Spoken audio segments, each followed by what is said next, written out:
Okay, very good evening, good morning to all the distinguished personalities sitting in the front, all the faculty members and my dear students. Myself, Ajay Kumar, working as assistant professor in the Department of Biotechnology, Mewar Institute. Let me extend my little bit introduction to you.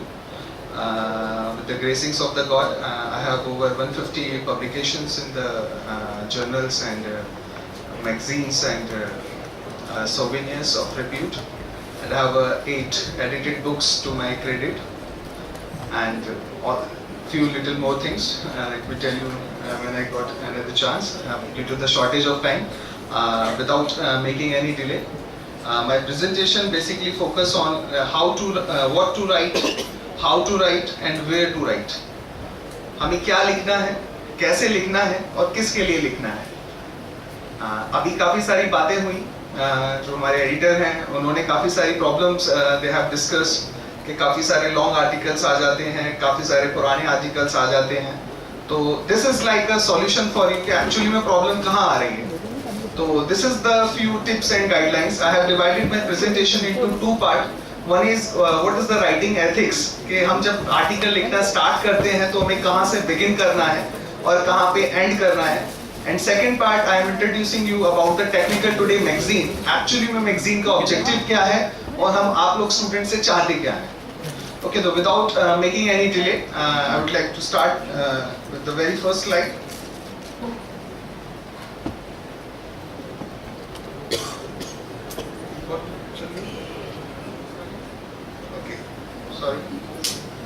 The first is what is technical writing. यहाँ पे काफी सारे may be management के students होंगे, तो let's be clear. In management the technical writing means the writing that is associated with the operation management, marketing, data search, data analysis and all these things. But I'll tell you here, the technical writing strictly means the writing that is devoted to the science and technology domain only. So don't get confused with that management terminology. And what is an article? Let me start with the first that introduction. What is article? That article is like a direct conversation with the reader. एक as a author आप एक reader के साथ एक contract बनाने की कोशिश करते हैं, और मैंने एक अपनी तरफ से कोशिश की है कि एक राइटिंग का जो राइट वर्ड है इसका मीनिंग क्या है. In the writing part you have to work for 4 things. First is read, second is imagination, third is thinking and fourth is examination. अगर आप इन 4 चीजों को फॉलो करेंगे, यकीन मानिए आपका आर्टिकल ना तो कॉपी होगा, ना ही आपका आर्टिकल लेंदी होगा. और उसको प्लेजियरिज्म और ग्रामेटिकल मिस्टेक से बचाने के लिए हमें क्या करना है, मैं आपको भी आगे बताऊंगा स्टेप बाय स्टेप. बहुत सारी चीजें होती हैं, हम पजल्ड होते हैं कि हमें तो बहुत सारी चीजें पता है और उसको लिखें कैसे. काफी बार हमारे पास चैलेंज आता है, लाइक 28 पेज का आर्टिकल था, आप उसको 1 पेज में भी लिख सकते हैं. लाइक आप लोग इंजीनियरिंग स्टूडेंट्स हैं, काफी सारे इंजीनियरिंग स्टूडेंट्स होंगे, जरा हाथ खड़ा कीजिए कितने लोग हैं इंजीनियरिंग के. ओके, अरे सारे इंजीनियरिंग के बच्चे हैं, गुड. तो बहुत बार प्रॉब्लम आता है, आप लोगों ने फेस किया होगा कि आईआईटी में तो सिलेक्शन हो गया, पर सीबीएसई में जो है 55% मार्क्स ही आए, 60% मार्क्स ही आए. हुआ क्या? एग्जामिनर कहता है, एग्जामिनर जब वो होता है कि इसका तो कोई आंसर गलत भी नहीं था, फिर भी इसके 60 मार्क्स आए, आईआईटी में तो उसने टॉप कर दिया. हुआ क्या कि जी वो जो देखिए जी जिसके 90% मार्क्स है, उसने उस क्वेश्चन को 3 पेज में सॉल्व किया, उसने 2 लाइन में कर दिया. ये तो जी फिजी में सीख के आया था, इसने तो 2 लाइन में ही आंसर कर दिया, तो हम तो उसको मार्क्स दे ही नहीं पाएंगे. तो दिस इज द स्ट्रेटेजी कि अपनी चीज को कब जरूरत के अनुसार एक पेज को 28 पेज का बनाया जाए और 28 पेज को 1 पेज का बनाया जाए. That what's we called it as abstracting, कि आप किसी चीज को कैसे समराइज करें. तो I will tell you. First of all, as our chairman sir also said in the morning, that science and technology that doesn't mean only the engineering disciplines. Here we have covered around 7 disciplines. One is physical science, next is life science, third is psychology, fourth is environmental science, next is mathematical and computer science, next is engineering science, and last one is social science. इसमें आपके सारे management, biotechnology, engineering, mechanical engineering, management, humanities, सारी disciplines in all the 7 domains में सब cover up हो जाते हैं. Okay, how to start? तो these are, I divide all the like the journey of writing, I'll divide it into 5 steps with my own experience. These are the essential steps of writing. अगर कोई interested होगा तो उसको थोड़ा बहुत चाहे तो नोट कर सकता है। तो मैंने इसको 5 पार्ट्स में I have divided. First is selection of topic, second part is the begin with writing, third is decide your boundaries, आपको लिखना कितना है, बहुत एक्सटेंड हो जाता है आर्टिकल, काफी बड़ा हो जाता है। फोर्थ, सपोर्ट योर राइटअप, आप उसको कैसे एक वैलिडेशन दे, ऑथेंटिकेशन दे कि वो कॉपी नहीं है, ओरिजिनल है, बेसिक्स पे रिलाय करता है। And the last step is final review. तो I will discuss one by one in little bit detail. I begin with first one, selection of topic. सबसे बड़ी प्रॉब्लम होती है हम अपना टॉपिक कैसे सिलेक्ट करें। दिमाग में सब कुछ होता है और कोशिश करते हैं टॉपिक में सब कुछ लिख दें, पता चला टॉपिक ही 3 लाइन का है। वो इसीलिए है क्योंकि तो दिस इज द क्रिएटिविटी और आर्ट। आप बहुत बार न्यूज़पेपर में देखते होंगे, आई will show you few live examples कि टॉपिक्स कैसे बनाए जाते हैं। तो आपको कुछ चीजों का ध्यान रखना है व्हेन यू डिसाइड कि what will be the topic of your writer. First, it may be based on your interest और एक्सपर्टाइज। ठीक है, जब भी आप कुछ लिखने जा रहे हैं, कोई चीज सोच रहे हैं, तो आप कोशिश कीजिए जिस चीज में आपकी एक्सपर्टाइज है, ठीक है, जो भी आपने सब्जेक्ट पढ़ा, किसी टॉपिक पे, किसी भी एक एक्टिविटी पे आपका इंटरेस्ट है, आप उसको एज अ मेन पॉइंट ले सकते हैं। Second, based on the need of our current perspective, किस चीज का चल रहा है आजकल, जैसे skill India, make in India and digital India. But आपको फोकस ये रखना है कि आप स्किल इंडिया पे भी लिख रहे हैं तो ट्राई टू फोकस के it should have technical perspective. अब वो टेक्निकल पार्ट कैसे उसमें इन्वॉल्व करना है, इनकलकेट करना है, I will tell you. Third, you can address some issues और प्रॉब्लम्स। इफ यू वांट कि आपका आर्टिकल ओरिजिनल हो, रीडर से कनेक्ट करे, तो दिस थर्ड स्टेप, अगर आप किसी प्रॉब्लम को एड्रेस करके लिखेंगे तो it will taken hand to hand. अगर आप किसी प्रॉब्लम को लेकर चलेंगे कि I have to address some problem and in my article I have to give the solution of that problem also. So this is the only key to publish your article in the original form. और ये यकीन मानिए बहुत सारी चीजें होती हैं, आप पढ़ते भी हैं तो आपको लगता है यार ये चीज ऐसे नहीं ऐसे होती तो कितना अच्छा होगा। तो आप उस पे, मैं ये नहीं कह रहा आपको रिसर्च करने की जरूरत है, एटलीस्ट आप एक्सपीरियंस तो लिख सकते हैं कि what kind of difficulty I was faced earlier. Fourth is themes of publication. आपको ये भी ध्यान रखना है, ऐसा नहीं है टेक्निकल टुडे है और उसमें आपने बजट के बारे में लिख दिया, ठीक है। तो जिस भी, I am not talking about the technical today magazine, आप जिस भी मैगजीन के बारे में you are going to write up for any magazine, तो you should just know what are the themes, what is the area, what are the main areas of the topics of that magazine, so that you can just make a connection with the theme of that magazine. And you have to follow few precautions while deciding your topic.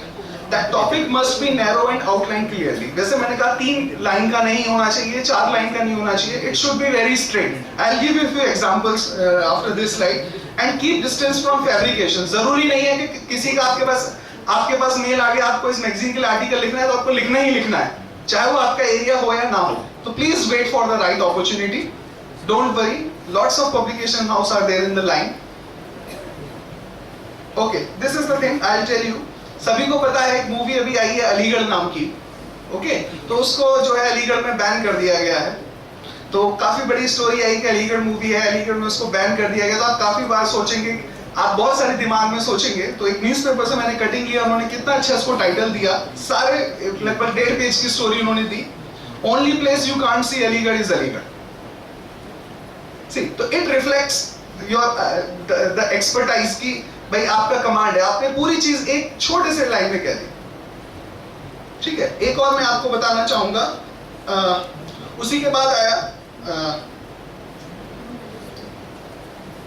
Okay, Lok Sabha के अभी poles हुए थे हरियाणा में. तो जो आप सरकार है, आपकी गवर्नमेंट है, उसको लोकसभा के जो प्री पोल्स थे उसमें काफी अच्छा उसको जो है समर्थन मिला. एंड दे आर पॉजिटिव कि हमें कुछ सीटें मिल जाएंगी. तो उसके लिए एक न्यूज़पेपर के उसने उसको एक लगभग 1 पेज की स्टोरी थी. उसने उसको क्या टाइटल दिया, I will show you. See, Punjab pitch. उसने पंजाब वर्ड के अंदर ही आप लगा दिया. बिकॉज तो ये क्या है कि ये ट्रिक कैची भी लगते हैं, दूसरी चीज आपकी प्रॉब्लम भी सॉल्व कर देते हैं. यार क्या बनाऊंगा, कुछ ग्रामेटिकल मिस्टेक ना हो जाए टाइटल में, दा लगाना है नहीं लगाना है, ये कोमा लगाना है नहीं लगाना है. तो ये एक कैची भी होते हैं टाइटल्स और आप बच भी जाते हैं, क्योंकि जितना लंबा सेंटेंस होगा तो जाहिर सी बात है उतना ही प्रोन है मिस्टेक्स के. और एक और अभी एक डिस्प्यूट, बहुत रीसेंट डिस्प्यूट चल रहा है करिश्मा कपूर और उसके हस्बैंड के बीच में, डाइवोर्स का, आप लोग जानते होंगे। तो अब ऐसी चीज में किसी को टाइटल बनाना हो तो क्या बनाएगा यार डाइवोर्स के लिए? तो देखिए उसने क्या, कितना अच्छा दिमाग का इस्तेमाल किया। सी कपूर वर्सेस कपूर, यहाँ पर उसने देखिए अपना IQ का इस्तेमाल किया, ना तो कोई ग्रामेटिकल मिस्टेक का चांस, ठीक है, ना कोई, कभी कभी होता है आपका टॉपिक टाइटल बड़ा अच्छा होता है पर अंदर की जो स्टोरी है वो उसको मैच ही नहीं करती, कॉम्प्लीमेंट ही नहीं करती, ठीक है। तो these are the few examples कि आप जितना शॉर्ट रहेंगे, जो मैंने एक प्रिकॉशन बताया था कि your title should be clear and straight. जरूरी नहीं है कि आप टाइटल में हर चीज बताने की कोशिश करो। ओके, कुछ और बताता हूं मैं आपको। आप लोग इंजीनियरिंग के स्टूडेंट्स हैं तो आपने नैनो टेक्नोलॉजी के बारे में सुना होगा। प्लीज रेज योर हैंड्स, किस किस ने सुना है नैनो टेक्नोलॉजी के बारे में? ओके, तो nano technology is the technology जो कि एक तरीके से एटॉमिक लेवल पे और एलिमेंटल लेवल पे काम करती है। तो जो नैनो टेक्नोलॉजी के फादर कहे जाते हैं रिचर्ड फेनमैन, जब नैनो टेक्नोलॉजी टर्म नहीं था उन्होंने बड़ी गहरी बात कही। आप जरा इसको पढ़िएगा, इस टाइटल को। There is a plenty of room at bottom. Room means scope, bottom means nano, nano particle. एक लाइन में उन्होंने सारी बात कह दी, ठीक है। इसके अलावा बहुत सारी चीजें जब टेक्निकल राइटिंग में है, सपोज कीजिए आप किसी अच्छे इंस्ट्रूमेंट के बारे में लिखना चाहते हैं, तो जरूरी नहीं है कि आपका आर्टिकल का जो टॉपिक है वो उस इंस्ट्रूमेंट को फोकस होकर रहेगा। You can use some catchy articles like that, technology that page. आप किसी टेक्नोलॉजी को बहुत अच्छा से एलैबोरेट करना चाहते हैं अपने आर्टिकल के through, you can use technology that can change your life, engineering innovations, engineering India. तो these are some global topics. आप जरूरी नहीं है कि आप किसी इंस्ट्रूमेंट का के ऊपर, किसी भी चीज के मशीन के ऊपर दे रहे हैं तो आपके टाइटल में वो ही चीज include. Okay, come to next, begin with writing. अब ये हमने टॉपिक की बात कर ली, टॉपिक स्ट्रेट हो, बहुत ज्यादा कंफ्यूजिंग ना हो, बहुत ज्यादा लेंथी ना हो। अब सेकंड है कि अब लिखना शुरू कैसे करना है। तो लिखना शुरू करने का सबसे पहला तरीका यह है कि कुछ भी सोचना नहीं है। Just begin with writing a rough draft that includes anything you can think in your first attempt. जो भी आपके दिमाग में आता है आप उसे एक कागज पे लिख लीजिए, ठीक है। नेक्स्ट चीज, right your article in a simple, understandable and precise language. बिल्कुल सिंपल लैंग्वेज में लिखिएगा। आप उसमें बहुत ज्यादा टेक्निकल या कॉम्प्लेक्स टर्म्स को यूज मत कीजिए, बिकॉज आपको रीडर के लिए लिखना है, आपको एक लेमैन के लिए लिखना है। क्योंकि अगर आपने, like for example, if you are electrical engineering student, आपने एक आर्टिकल लिखा और सिर्फ इलेक्ट्रिकल इंजीनियर्स नहीं पढ़ा, यार उनको तो सब पता ही था ना। मजा तो जब है कि एक बायोटेक्नोलॉजी के बंदे को भी समझ में आए, तभी तो उसकी एप्लीकेशन लगा पाएगा, नहीं? ओके, अगर मैं कहीं गलत हूं तो प्लीज करेक्ट मी। ओके, तो अब the second point, your article is a simple and understandable. इस पे एक बड़ा अच्छा कोट है, ये पॉइंट मैंने जो लिया है एल्बर्ट आइंस्टाइन का, आप इसको पढ़िए। If you can't explain it simply, you don't understand it well enough. Okay, तो this is the very simple. हमें बड़ा अच्छा लगता है कि यार जो है, सपोज कीजिए आजकल होता है कि there is a word called running, running, ठीक है। आप किसी एक्सपर्ट के पास जाएंगे, रनिंग मत लिखो, एब्सकॉन्डिंग लिखो। बड़ा अच्छा लगता है, क्या फैसिनेटिंग लैंग्वेज यूज करें। बट द थिंग इज कि वो 4, 5 और 10 ही लोग पढ़ेंगे, बट फायदा क्या है उसका? कोई एप्लीकेशन ही नहीं है। आपने क्यों लिखा? इलेक्ट्रिकल इंजीनियरिंग किसी मशीन पे, आप अगर माइक्रोस्कोप पे आर्टिकल लिख रहे हैं तो आप उसको सिर्फ इलेक्ट्रॉनिक्स का एक पर्सन पढ़ेगा, तो फायदा, उसने तो ऑलरेडी बुक में पढ़ा ही हुआ था, तो फायदा क्या हुआ आर्टिकल लिखने का? ओके, तो there are the few precautions when you start your writing. Avoid pompous language. आपकी राइटिंग में एक एटीट्यूड नहीं झलकना चाहिए। बहुत ज्यादा ऐसा ना हो कि आप सिर्फ अपने आप को ही सेंट्रलाइज करके लिख रहे हैं, ऐसा ना करें। The pompous means self-centered. तो आप एक self-centered होके ना लिखें। Avoid using obscure words. uncertain चीजें ना लिखें जिनका कोई फैक्ट नहीं है। आप ही को फैसिनेट कोई चीज करती है, आपको ठीक लगता है, डजंट मीन कि वो ठीक है। ठीक क्या है, ठीक कितना है, वो भी हम अभी आगे बात करेंगे कि उसको कैसे वैलिडेट किया जाए। मेरा थर्ड पार्ट है सपोर्ट योर राइटअप, उसमें मैं आपको बताऊंगा। And third, avoid making long sentences.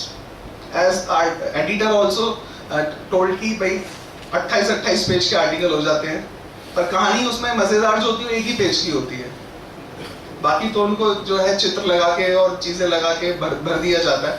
आप एक चीज और अमेजिंग है, हम लोग भी आर्टिकल्स देखते हैं। मैंने एक आर्टिकल देखा जिसमें 2 पेज का राइटअप था और 8 पेज रेफरेंसेस थे। ये भी एक मैं विचित्र आपको बात बता दूं, तो मतलब ये है कि सारा ही उठा लिया है ना, सारा ही उठा लिया कुछ भी अपना नहीं लिखा। ठीक है, it's good you include references. I will tell you what is the importance of references, I will tell you later part. Okay, ये मैंने कुछ 3 पॉइंट्स तैयार किए हैं कि आप जब आप लिखना शुरू कर रहे हैं तो आप उस चीज को कैसे स्ट्रॉन्ग करें। ऑलवेज रीड, जैसा शशांक जी ने भी कहा कि पढ़िए, जब तक आप पढ़ेंगे नहीं आप लिख नहीं पाएंगे। ये तीनों लाइनें मैंने खुद से थोड़ा सा दिमाग लगा के लिखी हैं। ऑलवेज रीड, रीडिंग से क्या होगा, it build ideas and enrich and update yourself. आप जितना रीड करेंगे आपको नए नए आइडिया आएंगे, आपको पता चलेगा नई नई चीजें क्या हो रही हैं। और जरूरी नहीं आप बुक रीड करें, आप इंटरनेट पढ़ें, ठीक है, आप मैगजीन्स पढ़ें, आप न्यूज़पेपर पढ़ें, ठीक है, आप सड़क पे चलते हो आप होर्डिंग्स पढ़ें, कुछ भी पढ़ें, पर आप कम से कम पढ़ें, जरूर पढ़ें, ठीक है। व्हाट्सएप पढ़ें, कुछ भी पढ़ें, पर पढ़ें, उससे आपको जरूर कुछ ना कुछ नया आइडिया मिलेगा, समझे। आजकल तो शादियों के इनविटेशन भी व्हाट्सएप पे आते हैं, क्योंकि पढ़ने का टाइम ही नहीं है। कार्ड, अरे यार वो तो पढ़ाई नहीं था, डेट कब थी शादी की, हम तो आज ही आ गए तो प्लीज पढ़ने की आदत डालें। सेकंड, ऑलवेज थिंक, सोचें, जरूर सोचें। सोचने से क्या होगा, आइडिया आपके दिमाग में इंक्यूबेट होंगे, आइडियाज आपके दिमाग में स्टोर होंगे।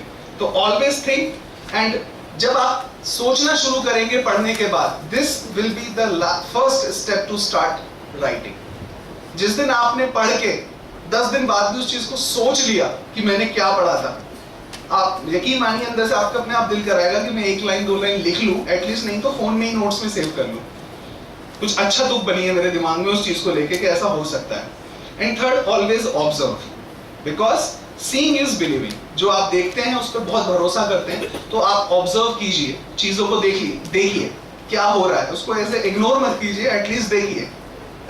और जैसे साइंटिस्ट होते हैं, अक्सर कहा जाता है साइंटिस्ट बड़ी चीजें ऑब्जर्व करते हैं। अगर कोई साइंटिस्ट एक सेमिनार हॉल में घुस रहा है, उसको ये भी पता होगा पंखे का कलर कैसा था, डिजाइन कैसा था, उनकी ऑब्जर्विंग पावर बड़ी स्ट्रांग होती है। क्यों? तभी तो वो किसी रिसर्च को बना पाते। रिसर्च का मतलब क्या है? रिसर्च का मतलब है you are addressing any problem, ठीक है। कोई भी रिसर्च प्रोजेक्ट होता है, कोई भी नई खोज होती है, वो you are addressing any problem, कोई प्रॉब्लम आ रही है। लाइक फॉर एग्जांपल, अब आपने कहा कि बड़ा अच्छा पंखा बना है जो कि आवाज नहीं करता, यानी किसी को दिक्कत हुई होगी ना उस आवाज से, कि आप कुछ ऐसा पंखा बनाओ जिसमें से आवाज ही ना हो। तो यानी जो रिसर्चर था उसने किसी प्रॉब्लम को एड्रेस किया कि भाई इसकी आवाज को बंद किया जाए कैसे भी, है ना। तो दिस इज द थिंग, जब तक आप जो है क्या नाम है किसी चीजों को सोचेंगे नहीं, चीजों को फील नहीं करेंगे क्या दिक्कत पेश आ रही है, और आप खुद नहीं कर सकते तो दूसरे को बताइए, यार तू ही कर दे, ये दिक्कत आ रही है, कुछ कर सकता है, तू तो बड़ा इंटेलिजेंट है ना। तो you should communicate. Okay, now जब आप लिखना शुरू कर रहे हैं तो there is a structural framework. ये भी प्रॉब्लम आती है, सोच तो लिया, रीड कर लिया, थिंक कर लिया, ऑब्जर्व कर लिया। अब बात यह है कि रीडिंग, थिंकिंग और ऑब्जर्वेशन के दौरान 50 पेज का मैटर इकट्ठा हो गया। अब पहली लाइन क्या होगी, बड़ा मुद्दा होता है। पहली लाइन क्या होगी, तो आप लिख ही नहीं सकते कभी भी। यकीन मानिए, अगर मैं जो पॉइंट्स आपको बताने चाह रहा हूं उसको फॉलो नहीं करें, और कोई ऐसा मुझे बता दे इस हॉल में बैठा है कि मैं इन पॉइंट्स को फॉलो नहीं करता और मैं आर्टिकल धड़ाधड़ लिखता हूं, आई बेट। फर्स्ट आप उसको डिवाइड कीजिए, फर्स्ट पार्ट इंट्रोडक्शन, ठीक है। आप सबसे पहले इंट्रोडक्शन लिखने की कोशिश कीजिए, और इंट्रोडक्शन में सिर्फ और सिर्फ 4 चीजें दिमाग में रखिए, अदरवाइज इंट्रोडक्शन भी 3 पेज का हो जाएगा, ठीक है। पहला, एम, आप जिस चीज पे लिखना चाहते हैं। लेट अस से, मैं तो बहुत छोटी सी बात करता हूं, ठीक है। फॉर एग्जांपल मैं पंखे पे लिखना चाहता हूं, तो मेरा एम क्या है, ठीक है। मैं ये लिखना चाहता हूँ कि पंखा ये आवाज करता है, तो मैं कुछ ऐसी चीज एड्रेस करना चाहता हूँ कि कोई ऐसी चीज, टेक्नोलॉजीज हैं जो कि एयर कंडीशन और कार्स में यूज होती हैं, जो कि पंखे में भी यूज हो सकती हैं, जिससे उनमें आवाज नहीं आती, इसमें भी नहीं आती। तो एम मुझे बताना चाहिए कि I am going to study, I would like to investigate, I would like to address this problem. तो सबसे पहले you have to inculcate the aim. Next, objective. Objective is like synonymous to aim, कि एक तरीके से सब AIIMS के, इस एम्स के पीछे, अब इसको इस एम के पीछे क्या क्या आधार है, क्या क्या चीजें लेके चल रहा है, I will tell you in detail. Next is overview, कि आप उस चीज को, आप उस आर्टिकल को, लेटर से आप रिव्यू लिख रहे हैं तो उसको आप किस नजर से देखते हैं, ठीक है, आप उसमें क्या क्या बताना चाहते हैं. And last is conclusion. Conclusion in short कि आप फ्यूचर में क्या चाहते हैं. इन सब पॉइंट्स को मैं अभी आपको आगे डिटेल में बताऊंगा. और एक चीज हमेशा याद रखिए, a good introduction shows your knowledge. अगर आपके आर्टिकल का इंट्रोडक्शन अच्छा होगा, आर्टिकल आगे पढ़ेगा ही नहीं कोई. इंट्रोडक्शन ही पढ़ के ले लो वही से, बाद में देखते रहेंगे. क्योंकि एडिटर है, इवन आप इसको कोई मैगजीन में मत समझिए, आप इसको अपने आंसर शीट में भी समझिए. आप पेपर में लिखते हैं, आपका पहला पैराग्राफ चमत्कारी हो तो 10 में से 9 नंबर पक्के हैं. टीचर पे टाइम ही नहीं है इतना, 1000 कॉपी का बंडल लगा हुआ है भैया, पूरी कॉपी पढ़ेगा ही नहीं. I am very realistic. तो इंट्रोडक्शन बड़ी कमाल की चीज है. ठीक है, ये आपकी नॉलेज को शो करती है. नेक्स्ट इज की फोकस एरियाज, जिसे साइंस की भाषा में हम लिटरेचर सर्वे कहते हैं, रिव्यू ऑफ लिटरेचर कहते हैं. मैंने यहाँ थोड़ा सा आपको सिंपल लैंग्वेज में इसको कर दिया है. Divide this section into different subsections based on the requirement of subject. आप किस चीज पे लिखने जा रहे हैं, ठीक है, उस बेसिस पे आप उसको डिफरेंट पार्ट्स में डिवाइड कर लीजिए. अगर आप माइक्रोस्कोप पे लिखने जा रहे हैं तो माइक्रोस्कोप में क्या क्या है आप उसको लेंस के बारे में बताएंगे. ठीक है, आप उसका रिफ्लेक्शन का फिनोमेना बताएंगे, आप ऑब्जेक्टिव क्या है वो बताएंगे, बेस क्या होता है. आप जो भी चीज है आप उसको डिवाइड कर लीजिए और आप अपने दिमाग में रखिए कि इससे एक चीज आगे और एक चीज कम मैं नहीं बताऊंगा. आपको अपने आप को रिस्ट्रिक्ट करना पड़ेगा कि मैं सिर्फ इन्हीं सेक्शंस के बारे में बात करूंगा. बिकॉज किसी भी चीज की कोई लिमिट नहीं है. आप अगर वाटर पे भी लिखना चाहें तो आप हजारों पेज लिख सकते हैं वाटर पे भी. तो ये आपको डिसाइड करना पड़ेगा. Next, complement your writing with idea, imagination, observations, literature survey. जैसे मैंने कहा कि आप चीजें देखते हैं, पढ़ते हैं, उन चीजों को फोकस रखिए सो दैट कि आप फैब्रिकेशन या ऐसी लैंग्वेज का इस्तेमाल नहीं करेंगे जो कि पॉम्पस लैंग्वेज हो. जो आपने ऑब्जर्व किया है, जो आपने रीड किया है, फोकस कीजिए कि उन्हीं चीजों को आपने लिखना है. Next, summary.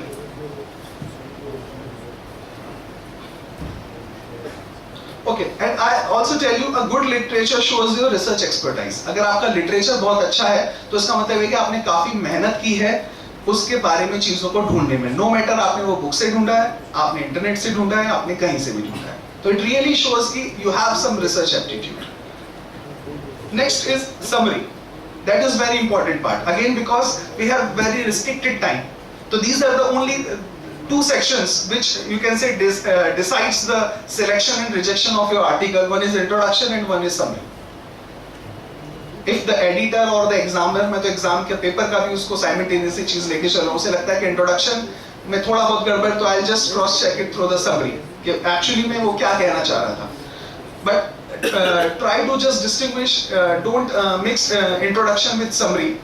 Summarize your article in order to give a brief glimpse of your write-up. कि एक्चुअली में आपने कहाँ से स्टार्ट किया था और आप क्या लिखना चाह रहे हैं. जस्ट समराइज इट कि आपकी जो जर्नी क्या थी. Very simple. And good summary shows your subject expertise. अगर आप किसी वही चीज है 28 पेज का आर्टिकल है, वो उसको 18 ही पेज का कर पाए, इसका मतलब क्या है, उनकी सब्जेक्ट एक्सपर्टाइज अच्छी नहीं थी. उनकी सब्जेक्ट एक्सपर्टाइज बिल्कुल अच्छी नहीं थी. मजे की बात होती है 10 नंबर का क्वेश्चन जब अटेम्प्ट कर रहे होते हैं, पेपर का टाइम खत्म होने वाला होता है, 5 मिनट बचता है, 4 लाइन में पूरी कलाकारी हो जाती है 10 नंबर के क्वेश्चन की. उस टाइम देखिए क्या फर्स्ट क्लास एडिटिंग करते हैं आप. और यकीन मानिए आपको वहम लगता होगा उसमें मेरे नंबर मुझे सबसे कम मिलेंगे. बहुत अच्छे खासे नंबर मिलते हैं उसमें, बिल्कुल टू द पॉइंट लिखते हैं आप. तो अगर आपका सब्जेक्ट एक्सपर्टाइज नहीं होगा तो आप उस आर्टिकल को काट ही नहीं सकते, क्योंकि आपको पता, आपको सब एक जैसा लगेगा, सब अच्छा लगेगा, आप डिस्टिंग्विश ही नहीं कर पा रहे. Next is conclusion. And very strong. Conclusion में आपको कोई इंट्रोडक्शन, कोई समरी नहीं देनी है. कंक्लूजन, काफी लोगों को कंफ्यूजन होती है कि हमें कंक्लूजन में लिखना क्या है. I tell you very simple and straight. Conclusion में जो एक्सपेक्टेशंस होती हैं पढ़ने वाले की भी, your conclusion basically includes the recommendations. आपने जो आर्टिकल लिखा है उसका पॉजिटिव एट्रीब्यूट क्या है, what are the positive findings you have gathered through your writing or through your research, and what are the negative drawback which you would suggest to take it for the further research. So your conclusion should only include 2 parts. One is the advantage or one is the, you can say, the disadvantages in the form of recommendations. Specific recommendation honi chahiye कि I have gone during the time of my writing I have gone through these issues and I have found these are the drawbacks and that should be carried forward by the further eminent researchers or the concerned person. And good conclusion shows your horizon, your seriousness about the thing, कि आप वाकई में serious थे. आप इन चीजों का थोड़ा सा आप ध्यान रखेंगे तो आप वाकई में अच्छा एक आर्टिकल लिख पाएंगे. Next is references, very important. बड़ी प्रॉब्लम आती है, आर्टिकल कॉपी है, उसका भी मैं आपको बताऊंगा. देखिए कॉपी करने में जो है कॉपी करने में कोई बुराई नहीं है, ठीक है. दो टर्म्स यूज होती हैं, one is called references and one is called bibliography.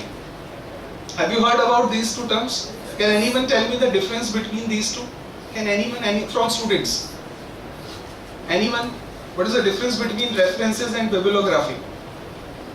See, reference is what you have picked or taken the research or the view directly. आपने कोई आर्टिकल पब्लिश है, उसमें उसने कोई एक लाइन लिखी, आपने वो लाइन डायरेक्टली उठा लिया, तो you have to refer कि ये लाइन मैंने उससे ली है. Fine. And what happens in bibliography? अगर आपने कोई पूरा पैराग्राफ लिखा है, पढ़ा है, आपने पूरा कोई पेज पढ़ा है, पूरा पेज पढ़ लिया, आपने दिमाग में बिठा लिया, और उसके बाद आपने दो लाइनें खुद से लिख दी, और आपने वो नींबू निचोड़ दिया, रस भर लिया दिमाग में और वो नींबू निचोड़ दिया, आपने दो लाइन में कर दिया. तो फिर आप जो उसका रेफरेंस देंगे, that is not called it as a reference, that is called bibliography. You have taken a idea. तो you have taken an idea. The thing is, why we are giving references and that acknowledgements and bibliography? Because अगर आपने कोई चीज लिख दी as it is and उसमें आपने कोई reference नहीं दिया है, bibliography acknowledgement नहीं दिया है, तो it considered as the article is your own original. Okay? तो ये माना जाता है कि ये चीज आपकी अपनी है, ये चीज आपने खुद कही है, जो कि वास्तविकता में आपने नहीं कही है. तो वो चीज आ जाती है प्लेजरिज्म के अंदर. अब बहुत बार लोग होते हैं कि सर मैंने जो सोचा है, हो सकता है किसी ने 50 साल पहले सोच लिया हो, अब मुझे क्या पता उसने भी ऐसा ही सोच लिया हो, मैं तो फंस जाऊंगा. तो वो भी मैं बताऊंगा कि उसके लिए कैसे निजात पाई जाए. We have the softwares to detect the plagiarism. I'll tell you later. Okay? तो रेफरेंस आप कहाँ से कलेक्ट कर सकते हैं? Reference you can collect from websites, from journals, from magazines, from newspapers. और अगर आप रेफरेंस किसी न्यूज़पेपर से और वेबसाइट से कलेक्ट करते हैं, अक्सर क्या प्रॉब्लम आती है, सीधा लिख दिया वेबसाइट से www.mewaduniversity.org, यहाँ से मैंने आर्टिकल उठाया, ठीक है जी, उठा लिया, उठा के आपने रेफरेंस दे दिया, ठीक है. ये रियलिस्टिक प्रॉब्लम्स आई हैं, इसमें लोगों ने बड़ा सफर किया. I tell you with my experience.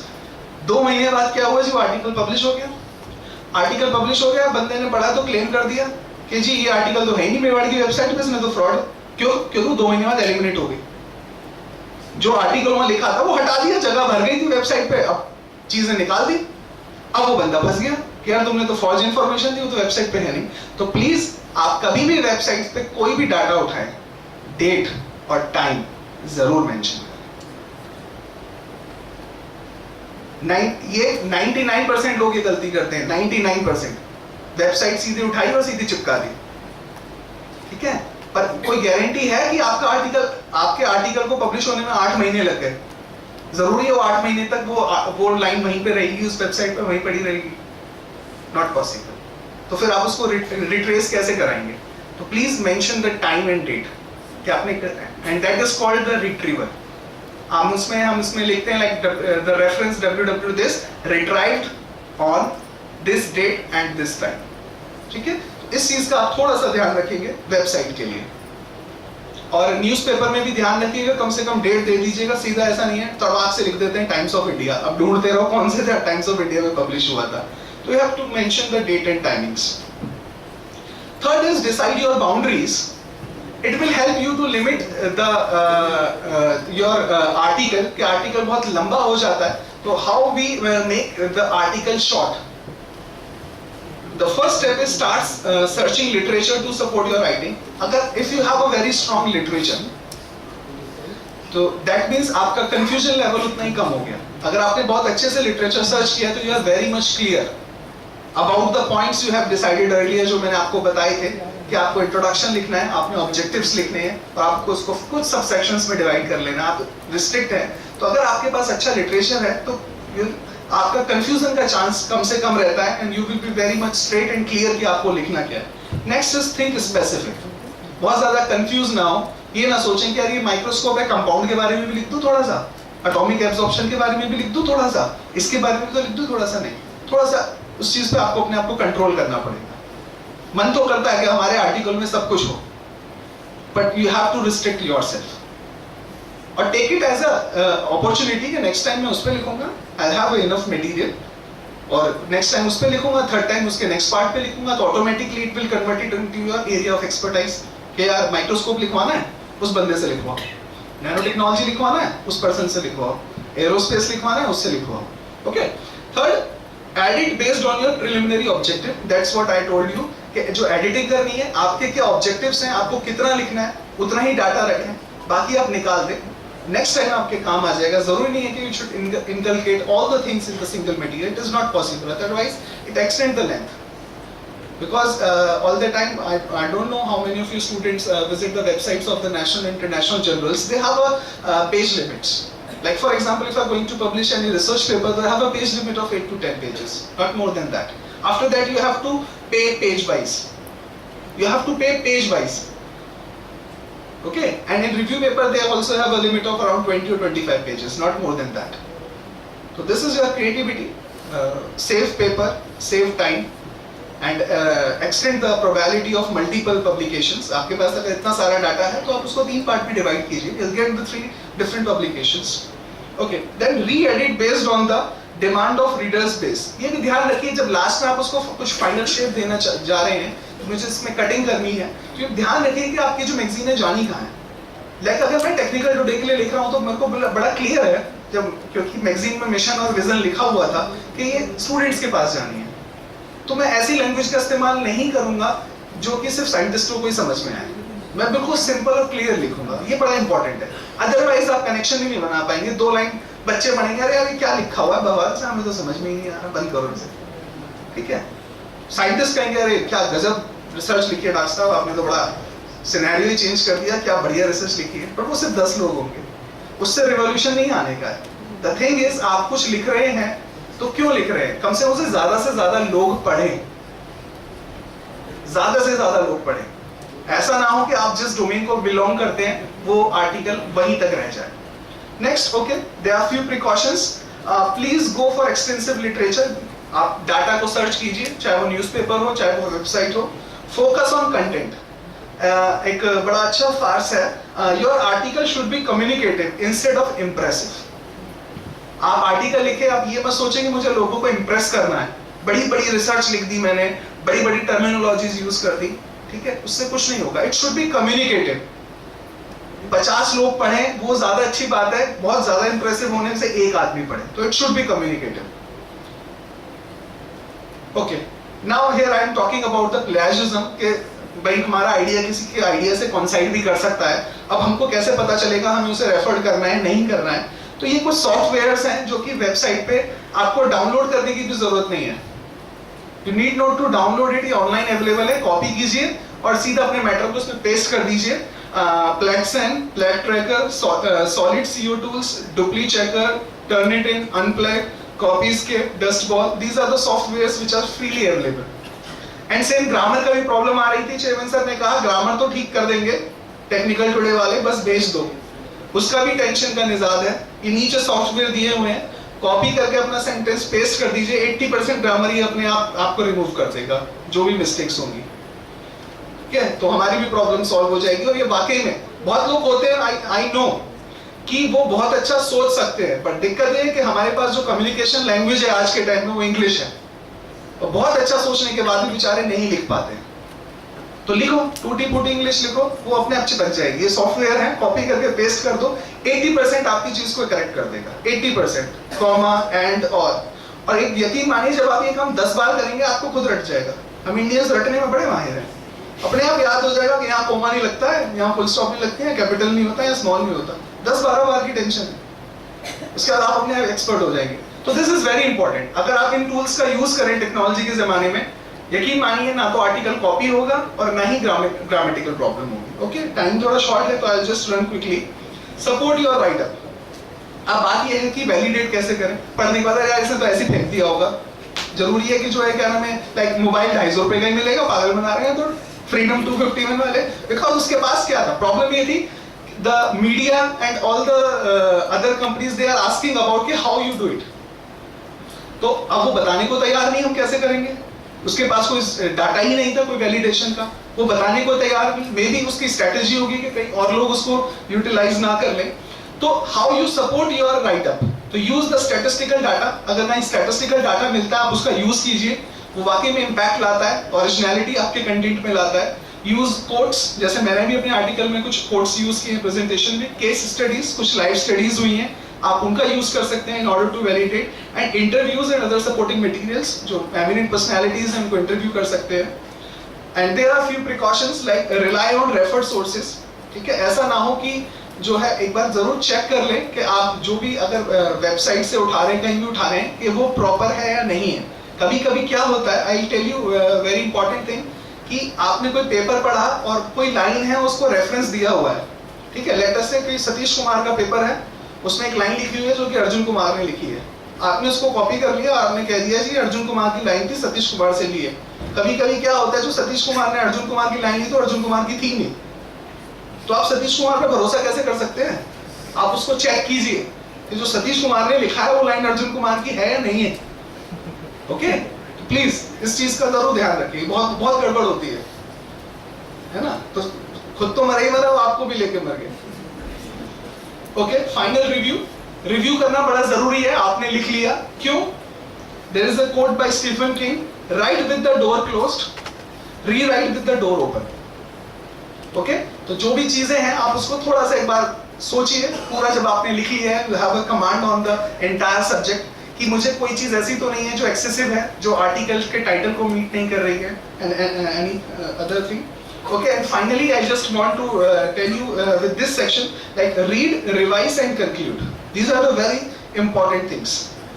ठीक है, आपने जो पूरा आर्टिकल लिखा आप उसको रीड कीजिए, उसको एक बार रिवाइज कीजिए और फिर आप उसको फर्दर कंक्लूड कीजिए कि मुझे भेजना है नहीं भेजना। प्रूफ रीडिंग, ठीक है, सॉफ्टवेयर का आपने यूज कर लिया है, उसके बाद आप उसको जरूर प्रूफ रीडिंग के लिए एडिटोरियल डिपार्टमेंट में, अक्सर क्या होता है, for example as a writer, अब आजकल तो 100% ये फैसिलिटी अवेलेबल हो चुकी है कि जो भी राइटिंग हाउस होते हैं they have a proofreader, like technical today club में we have also proofreaders. तो उसकी आपको टेंशन लेने की जरूरत ही नहीं है, वो हम बाय डिफॉल्ट प्रूफ रीडिंग करा ही लेते हैं एक बार फिर से। ओके, अब मैं आपको थोड़ा सा नेक्स्ट पार्ट पे आऊंगा। I just tell you what is Technical Today, 5 minute में इसमें लूंगा जिससे आपको क्लियर हो कि है क्या और लिखना क्या है। बहुत सारे लोगों के दिमाग में होगा Technical today magazine. I just tell you few things. पहले मैं बता दूं इसका ऑब्जेक्टिव क्या है, 2 मैं लाइनें आपके लिए पढ़ दूं। It highlights the career and business advice for students belong to technical and other allied disciplines. As I have talked about the 7 major discipline areas, focus on technological content. If you are talking about like social science, life science, but it should have technical content. ये आपको थोड़ा ध्यान रखना है कि आप जो भी कुछ लिख रहे हैं, it should have technical perspective for technical today. Now I am strictly talking about technical today. I just came to the specific now presentation. एक generalized मेरे खत्म हो गया, जस्ट मैं आप उसको फोकस कर रहा हूँ कि टेक्निकल टुडे के लिए आपको क्या लिखना है। Third, tackle topical issues with technical and scientific insights from all over the world. And fourth one, to facilitate the development, dissemination and application of engineering knowledge to promote the technical and societal contribution of engineers. And one of the last important goal is to strengthen the technical education base through continuing education. Now what in the Mewar हम आप लोगों से क्या चाहते हैं? Mewar University as an integral part has following visionary with this project. Showcase the news and accomplishment of faculty, scientists, scholars, students and other technical staff members of Mewar University at national level. This would help to gain you confidence within the community of scientists.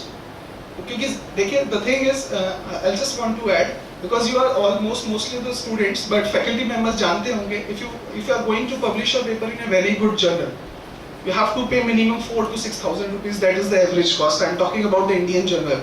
And if you go for some Springer and Elsevier, मेरी बात को ध्यान से सुनिए, you have to pay $1,000 minimum, 60,000 rupees for Springer and Elsevier, Panorama. These are the publication house. So as an integral part, we give you the opportunity to publish free of cost. And very soon we are going to take ISSN number of this magazine also. तो it gives you the equal weightage of journal, because हम बहुत जल्दी इसका ISSN लेने जा रहे हैं. We have RNI number also, and after 1 year हम इसको एक जो है क्या नाम है Thomas Reuters there is indexing society to give the impact factors, हम उसको बहुत जल्दी वहां पे भी सबमिट करेंगे. As soon as we get the 4 issues, we'll submit to that. And we have not charged anything from our students. So this is a very good thing. Okay, employer writing voice. Thanks for your support. Okay, employer writing voice that reflects the personality of Mewari University graduate scholars. Okay, जो भी बच्चे हैं काफी सारे होते हैं, पढ़ाई में नहीं होता पर बाकी चीजों में बड़ा मन होता है, ये कर लें वो कर लें, तो उनके लिए बड़ा राइट प्लेटफॉर्म है to write your things. Okay, next we have because काफी सारे हमारे पास because technical see the science and technology itself is a very big domain. Then how we sort out the articles, तो हमने इसके लिए कुछ अपनी सेगमेंट्स बनाई हुई हैं आर्टिकल्स को कैरेक्टराइज करने के लिए. First is techie tips. Techie tips पे हम कुछ इस तरीके के articles we have invited, like for example आपको किसी छोटी टेक्नोलॉजी के बारे में बताना है, किसी सेल फोन की क्वालिटी के बारे में बताना है, किसी और नई टेक्नोलॉजी के बारे में बताना है, तो जरूरी नहीं है आप इसमें 100 वर्ड्स का आर्टिकल भी भेज सकते हैं.